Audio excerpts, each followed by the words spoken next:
Hi, everyone. I'm back again for our fifth and last session of the JA Our City program.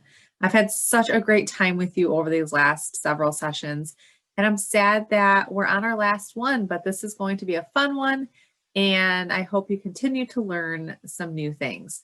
So this session is called Let's Build a City. And like I've said in all the other sessions, you're going to need your junior journal pages. You can either download that, give it a name and save it, or you can print the document and keep it handy to write on. Okay, so let's review a little bit.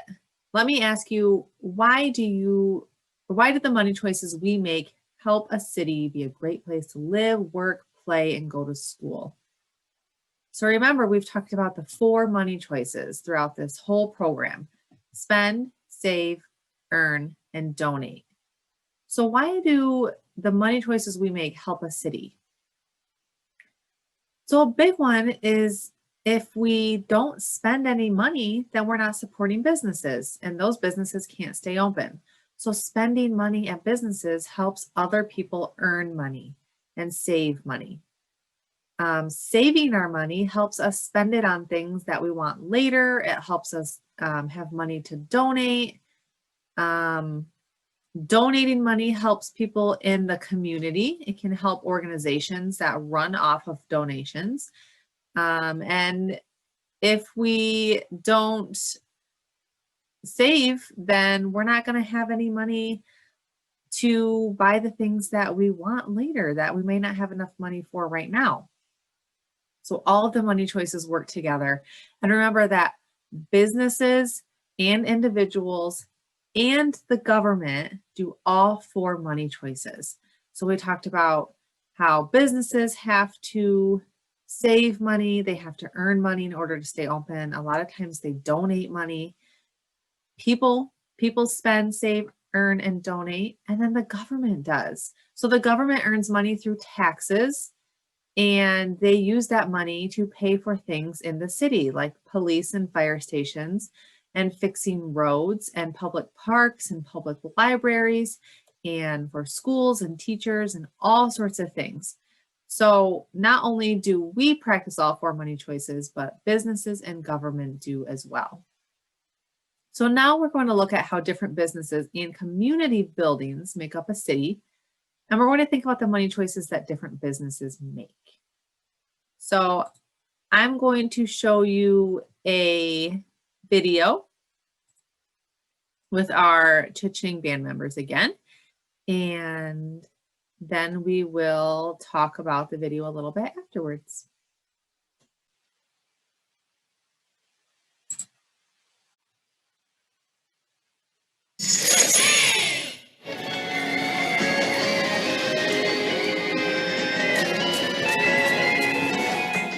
Step inside, young lady.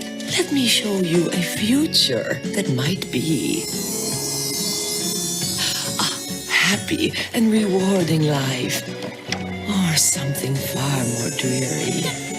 But wait, which one of these is my future? My child, I cannot tell you that. It depends which path in life you take. Your future is up to you and the choices that you make. Choices that we make can change the path our life takes. Different choices made today lift you up a brand new way. Choose. Think about what will happen next. It's up to you. It's about your future, your choice. Everything that happens in my future depends on what my choices are. The choices I make today. Eating ice cream, give myself a snack. Tasty treat, now we're a bit more in the bag. What should I do? Here's another choice to make. Playing tennis with my friends, working hard to make some money instead. Tennis balls are cookie stars. Choices. What should I do? Here's another choice to make. Donate my time and money to help. I'll spend that time investing in myself.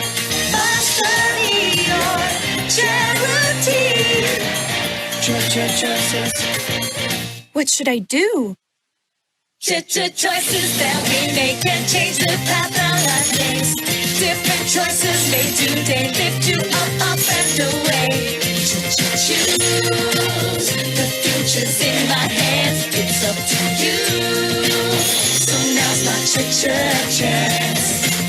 I'm gonna make good choices, spend wisely and save. Work hard so I can earn and make money from my passion. Donate my time and money to others who are in need. Study hard, invest in myself and where I want to be. Choices, not blow my money, not blow my money. Make good choices, it can be hard at times, but you can succeed. Choose, cause your future is up to you. A choice you make today could make your dreams come true. What will you choose?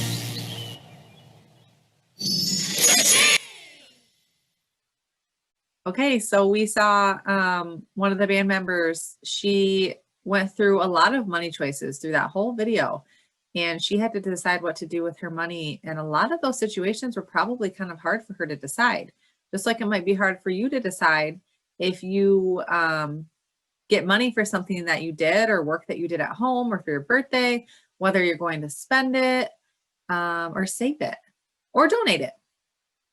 So why do you think understanding all of the money choices, or how can understanding all the money choices you have with money help make your dreams come true? So how can understanding all of those help make your dreams come true? I know that you all have dreams that you want to accomplish someday. And I'm sure they're all different from each other, and that's okay. Whether you want to go to school someday, go to college someday, or you want to buy a car or buy a house or move somewhere else, whether you have a dream job that you want or you want to start your own business, we all have different dreams and different goals.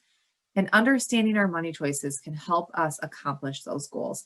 So understanding the choice between if I spend this on something I want right now, or saving it in my savings account for something that I really want and one of my goals down the road. So understanding those choices can really help us accomplish those goals. For example, with me, my dream and my husband's dream was to purchase a house on a lot of land. And to do that, we had to save our money.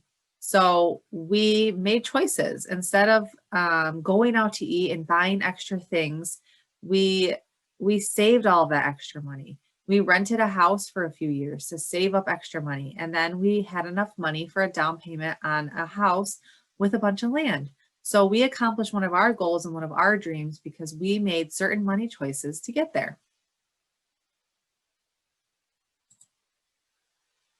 Okay, so now we're going to talk about a city and how cities have land areas or zones. And remember, a city is a place where people and businesses make money choices to help them achieve their future dreams. And a city is an important place of business. Businesses provide the goods and services to help customers achieve their dreams and goals. So this is going to be our city map, and a city is organized into land areas or zones. And city rules govern how these zones can be used. So we're going to go over each zone and how those zones can be used. So the first zone is this purple zone right here. And this is the multi-purpose zone. So this zone is used for schools and libraries, auto repair shops, stores, and other small businesses. The next zone we have is this yellow zone right here. This is our housing zone, and this is used for houses, apartment buildings, and townhomes. So this is where people are going to live. Next, we have the agricultural area. This is the green area, and this is used for farmhouses, barns, and grain elevators. Next is the red zone, or the business zone. This is used for office buildings, stores, banks, and government buildings. And then last, we have the industrial zone. So that's going to be the blue area over here. And that's used for airports, factories, warehouses, and construction companies.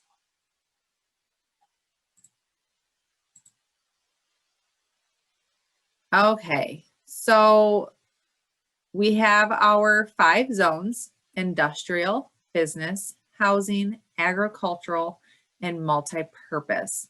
So I'm going to ask you a few questions to review what can go in these different zones, or what would be a good or bad idea to put in different zones. So would a restaurant be a good business to have in the multi-purpose zone? So remember, multi-purpose zones are for small businesses, schools, libraries. So I would say yes, there are a lot of people in this area, a lot of small businesses. And so the restaurant being there could help them earn money and have people going there. And it's a business, so that could be a good area for a restaurant to go. Would a housing zone be a good spot to put an airport? No.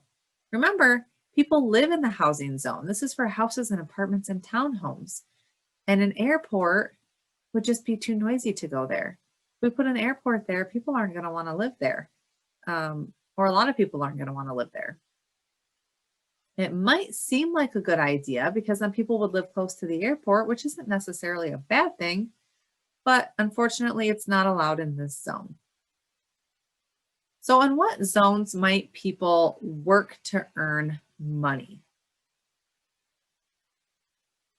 So I would say all of them except for the housing zone. So the industrial zone, people could work in factories and at airports. The business zone obviously has businesses like banks. The multi-purpose zone has small businesses that people work at, and the agricultural zone that has things like farms. People work on farms and make money that way too. So where might people save money? What zone could people save money? People can save money in any of these zones. So remember, businesses can save money too. Businesses do save money. So businesses in any of these zones can save money, and people living in their homes and apartments in the housing zone are probably saving money too.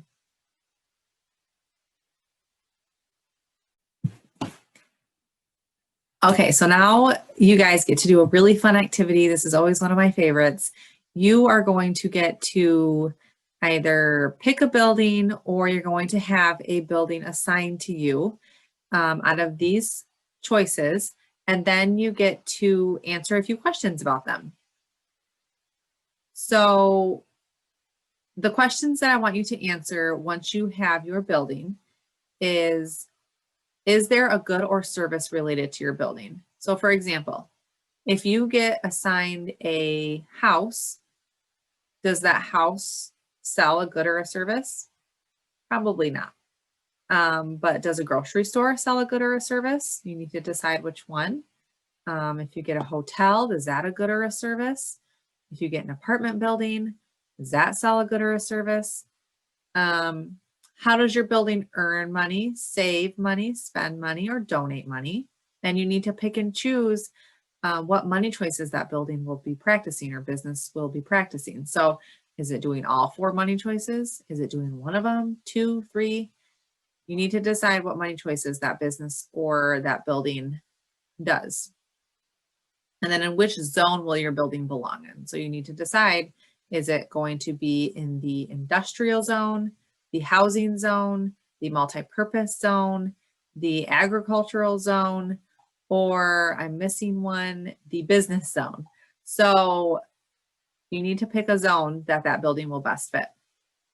So the buildings that we have are airport, a bank, a barn, city hall, a factory, gas station, market or grocery store, a hotel, a hospital, a house, movie theater. This looks like an office building, a post office, a cafe, a school. This looks like an apartment building, We have a clothing store, a library, a newspaper stand, a police station, townhomes. We have a bakery shop, a bowling alley, a construction company. We have some grain elevators. We have looks like another house, a fire station, and a jewelry store.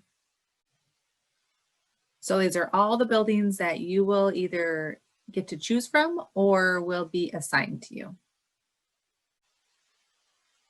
All right, so here is the city map again. So remember our zones. Purple is multi-purpose, yellow is housing, green is agricultural, red is the business, and blue is the industrial. So you need to decide where your building will belong.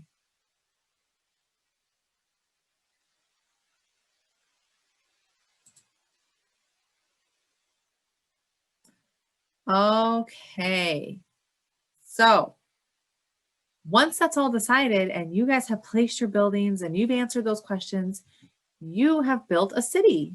So cities have all sorts of businesses in them and people that live there and places that sell goods and services that we need and want. So all of those buildings that you have and you've answered those questions about have built your city. So now I want to ask you a few follow-up questions that we've talked about just to do a little review. So how does government make money choices to help the city? So we reviewed that a little bit earlier in the session, and we also talked a lot about government in session 4. So remember, the government spends money on paying city workers such as first responders. They build parks and playgrounds. They run the libraries. There's all sorts of things that the government spends money on to help the city run. They also have to earn money in order to spend it. So the government earns money by getting paid in taxes. So we get paid, or we pay the government in income taxes, business taxes, and sales tax. So remember, if you want to ask someone at home to see a receipt for something they bought, you will see the sales tax on the receipt and how that gets added on to your total for what you purchased. So how might a factory donate to the city? So a factory, I would say, could donate in a couple different ways. So a lot of businesses in places like factories will donate money to organizations that need that money in order to run and to help the people in need. So they may donate money to an organization. They might also make things that people need and donate that. So the factory might make things like coats and shoes or food that can then be donated. They may go out and the people that work there may purchase food and purchase coats and shoes and then donate them to an organization that needs those donations. So all different ways that you can donate. Are there other businesses that are important to a city that are missing, and what are they? So that's just something I want you guys to think about. Any other businesses that you think are important to a city or are important to your city that you live in? So think about that, and we'll go on to the next slide. So we're to the point where we're just going to do a continue a quick review, and then we're going to be done with this session. So when you think about your future, what money choices will you make, and why are your choices important to your city or community? So I want you to maybe think about those band members that we've been watching and working with through this whole program. Remember, they all had different personalities and had different ways that they used money. So some of them really loved to earn money and they started businesses. Some of them loved to save money and they hardly ever spent it. Some of them loved spending and had a hard time saving. So what do you think you're going to be like, or what kind of money choices do you make now? And do you think that you need to change some of your habits in order to reach the goals and dreams that we talked about? So do you need to be saving a little bit more of your money? Do you want to start donating your money a little bit more? Do you want to figure out ways that you can keep earning money or start earning money, whether it's doing chores at home or helping a neighbor? Do you want to get a job as soon as you can? So what money choices do you think you're going to make as you move forward? And why are your choices important to your city? So I want you to think about the choices you make and how they impact your city and the people around you. So doing something as small as going to the store and buying a toy, you just spent your money so the people at that store could earn money and keep their jobs. So think about how your money choices are affecting your city and those around you. And then as always, there is some fun you can do at home. So you can complete any of the activities that you haven't yet in your junior journal pages. So go through all of your junior journal pages and do those activities.